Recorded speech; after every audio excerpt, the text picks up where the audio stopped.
Hello students, मैं हूं श्वेता। स्वागत है आप सभी का मेरे इस YouTube channel SWT BCom classes में।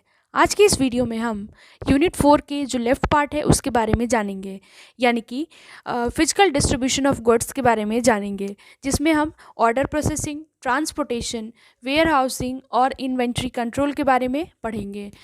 आज की इस वीडियो में ये सब चीज़ें मैं आपसे डिस्कस करने वाली हूँ।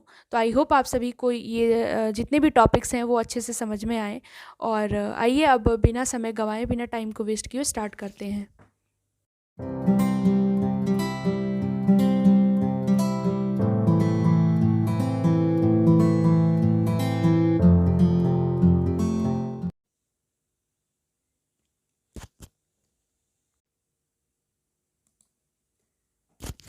तो जैसा कि आप स्क्रीन पर देख सकते हैं, यूनिट 4 की ही ये वीडियो है, principle and practice of marketing की, जो कि लेफ़्ट पार्ट बचा था, फिजिकल डिस्ट्रीब्यूशन ऑफ गुड्स। और मैंने बताया कि ऑर्डर प्रोसेसिंग, ट्रांसपोर्टेशन और इन्वेंट्री कंट्रोल, ये वेयर हाउसिंग, ये सब चीज़ों के बारे में आज हम डिस्कस करने वाले हैं। तो ये आप देख सकते हैं यूनिट 4। तो सबसे पहले बात कर लेते हैं फिजिकल डिस्ट्रीब्यूशन ऑफ गुड्स, यानी कि इसका क्या अर्थ होता है, क्या मीनिंग होती है इसकी। The channels of distribution are used by the firm to make the goods available at right place in the right quantity। यानी कि जो चैनल ऑफ डिस्ट्रीब्यूशन है वो यूज़ किया जाता है फर्म के द्वारा, ताकि जो भी गुड्स है उसको अवेलेबल करा सके वो जहाँ पर उसकी ज़रूरत है, और राइट क्वांटिटी में भी। Whenever customer visit the market, he expect all the goods and services he desires must be available there। यानी कि जब भी कस्टमर मार्केट जाता है तो एक्सपेक्ट करता है कि जो भी सामान उसको चाहिए वो वहाँ पे उपलब्ध हो, और these are made available in the market by producers. और ये किसके द्वारा अवेलेबल कराया जाएगा? प्रोड्यूसर के द्वारा, कि उस चीज़ का बहुत सारे इंटरमीडिएट्स का यूज़ करके। ये था चैनल्स ऑफ डिस्ट्रीब्यूशन के बारे में, यानी फिजिकल डिस्ट्रीब्यूशन ऑफ गुड्स के बारे में था ये। अब नेक्स्ट बात कर लेते हैं डिसीजंस इन फिजिकल डिस्ट्रीब्यूशन, यानी कि कंपोनेंट्स, फिजिकल डिस्ट्रीब्यूशन के कौन कौन से कंपोनेंट्स हैं उसके बारे में बात कर लेते हैं। There are 4 major activities involve in physical distribution of goods. यानी कि 4 मेजर एक्टिविटीज़ इन्वॉल्व हैं फिजिकल डिस्ट्रीब्यूशन ऑफ गुड्स में। There are 4 major decisions which management has to take while providing physical distribution services. यानी कि 4 major decisions ऐसे हैं जो कि मैनेजमेंट को लेना पड़ता है अगर वो फिजिकल डिस्ट्रीब्यूशन सर्विस प्रोवाइड कर रही है तो। यानी कि जब भी ये प्रोवाइड कराते वक्त इसको मैनेजमेंट को कुछ 4 मेजर डिसीजंस लेने पड़ते हैं। तो सबसे पहला है ऑर्डर प्रोसेसिंग।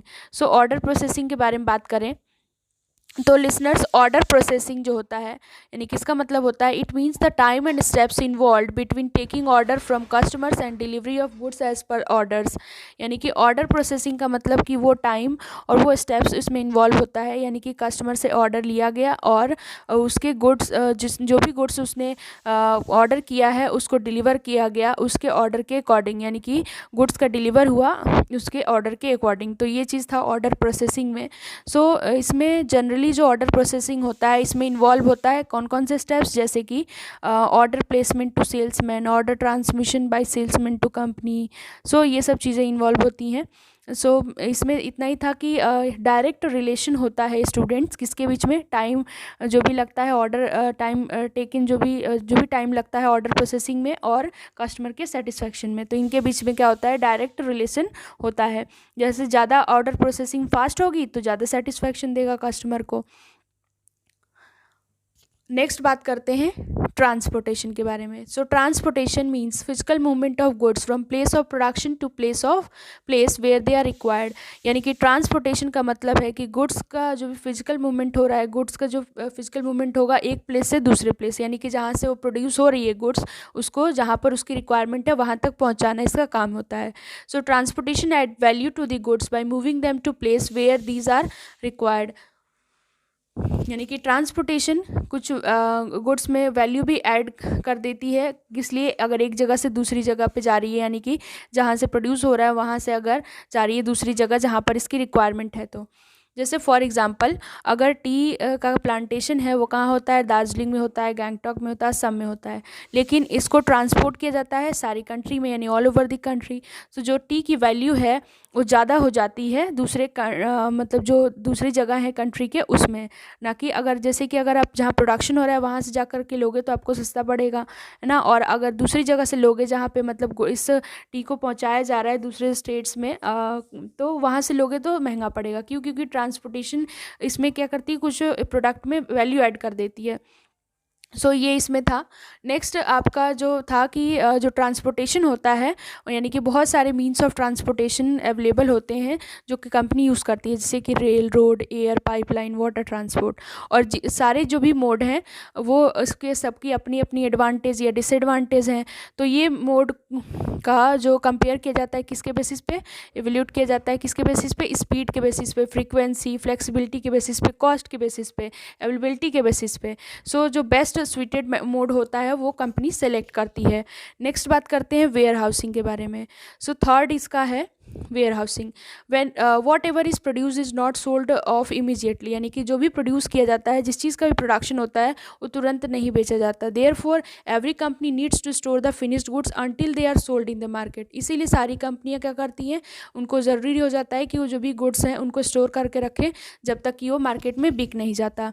जैसे कि क्या होता है कि स्टोरेज ऑफ गुड्स जो होता है लिसनर्स, वो बहुत ही ज़रूरी होता है, क्योंकि कुछ गुड्स ऐसे होते हैं जैसे कि क्रॉप्स हो गए, वो सीजनल होता है। तो लेकिन अगर डिमांड उसकी अगर पूरे साल हो रही है, यानी कि पूरे साल उस की ज़रूरत है, तो क्या होगा, ये लोग क्या करते हैं, स्टोर करके रखते हैं और जब भी ज़रूरत हो तो सप्लाई करते हैं। सो जैसे कि अगर देखा जाए, जैसे बहुत सारे ऐसे मतलब ये लोग स्टोर करके रखते हैं ऑफ सीजन्स के लिए भी, ताकि जब तक डिमांड ना आए तब तक ये लोग मतलब उसको नहीं देते हैं। सो स्टॉक मेंटेन करना वेयर हाउसिंग में, इसमें कॉस्ट भी इन्वॉल्व होती है, जहाँ पे अगर कंपनी की अपनी वेयर हाउस हो सकती है या फिर वो हायर करके ले सकता है। नेक्स्ट बात करते हैं इन्वेंट्री के बारे में। So inventory refers to maintenance of stock of goods. इसका मतलब होता है स्टॉक ऑफ गुड्स का maintenance. This the inventory needs to be maintained so that goods are supplied whenever demanded. Inventory को मतलब आवश्यकता होती है मेंटेन करने की, ताकि जब भी गुड्स सप्लाई किया जा सके जब भी उसकी डिमांड हो। तो ये थे कुछ आपके फिजिकल डिस्ट्रीब्यूशन ऑफ गुड्स के कंपोनेंट्स हैं, ये कुछ कंपोनेंट्स हैं फिजिकल डिस्ट्रीब्यूशन के। तो आई होप आपको क्लियर हो गया होगा। आज के लिए बस इतना ही। अगर आपको मेरा ये वीडियो अच्छा लगा हो, हेल्पफुल लगा हो, या फिर आपके ज्ञान को बढ़ाने में थोड़ी सी मदद की हो, तो प्लीज़ इस वीडियो को लाइक, शेयर एंड सब्सक्राइब करना ना भूलिएगा। और इस वीडियो से रिलेटेड कोई भी क्वेरी है तो आप मेरे कमेंट सेक्शन में कमेंट करके बता सकते हैं, जैसा कि मैंने पहले भी आपसे कहा है। अगर आपको ये वीडियो अच्छा लगा हो फ्रेंड्स, तो आप मेरे कमेंट सेक्शन में ज़रूर बताइएगा। और इससे रिलेटेड और भी अगर ऐसे वीडियोस चाहिए तो ये भी ज़रूर कमेंट में बताइएगा। ये था आज का वीडियो जिसमें मैंने ये सब चीज़ें शेयर की हुई हैं। आई होप आपको ये सब पसंद आए। Thank you.